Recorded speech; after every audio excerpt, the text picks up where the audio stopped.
Պետական եկամուտների կոմիտեն մաքսային իրավախախտումների եւ տնտեսական հանցագործությունների դեմ պայքարի շրջանակում շարունակաբար իրականացնում է լայնածավալ միջոցառումներ Հայաստանի Հանրապետության օդային սահմանով կանխիկ դրամական միջոցների եւ ապրանքների ապօրինի տեղափոխման դեպքերի հայտնաբերման ու կանխման ուղղությամբ։ Օրերս Արմենիա միջազգային օդանավակայաններ Փակ բաժնետիրական ընկերության կորած եւ գտնված իրերի բաժնի աշխատակիցը փորձել է օդանավականի տարածքից ծառայողական անցակետով դուրս բերել թղթե փաթեթ։ Հաշվի առնելով տվյալ աշխատակցի մոտ թղթե փաթեթի արկայության հանգամանքը նույն ընկերության ավիացիոն անվտանգության ծառայության աշխատակիցները պարզել են, որ թղթե տոպրակում արկա է iPhone մակնշմամբ 30 բջջային հեռախոս, ինչպես նաև 14 միլիոն ռուսական ռուբլի կանխիկ դրամական միջոց։ Վերջինիս չի թույլատրվել լքել օդանավակայանի տարածքը։ Այդ մասին աշխատանքային կարգով տեղեկացնելով Հայաստանի Հանրապետության պետական եկամուտների կոմիտեի էլեկտրոնային առևտրի եւ օդային տրանսպորտով իրականացվող փոխադրումների վարչության պատասխանատուներին։ Էլեկտրոնային առևտրի եւ օդային տրանսպորտով իրականացվող փոխադրումների վարչության, ուղևորների մաքսային սպասարկման եւ հսկողության Զվարթնոց եւ Էրեբունի բաժնի մաքսային ծառայողները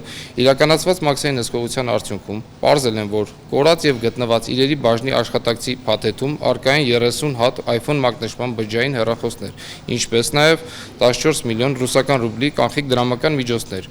որոնք որպես իրավախախտման անմիջական օբյեկտներ վերցվել են մաքսային մարմինների կողմից։ Դեպքի արդիվ Հայաստանի Հանրապետության մաքսային կարգավորման օրենքի 307 եւ 313-րդ հոդվածների համապատասխան հատկանիշներով կազմվել են արձանագրություններ։ Դեպքին առնչվող նյութերը Պեկ մաքսային մարմնի կողմից ուղարկվել են ազգային անվտանգության ծառայություն, օրենքով նախատեսված հետագա գործողություններն իրականացնելու նպատակով։ Այնուհետև նշված կառույցի կողմից նյութերը փոխանցվել են Հայաստանի Հանրապետության գլխավոր դատախազություն քրեական վարույթ նախաձեռնելու հարցը լուծելու համար։ Պետական եկամուտների կոմիտեի տեղեկատվության եւ հասարակայնության հետ կապերի բաժին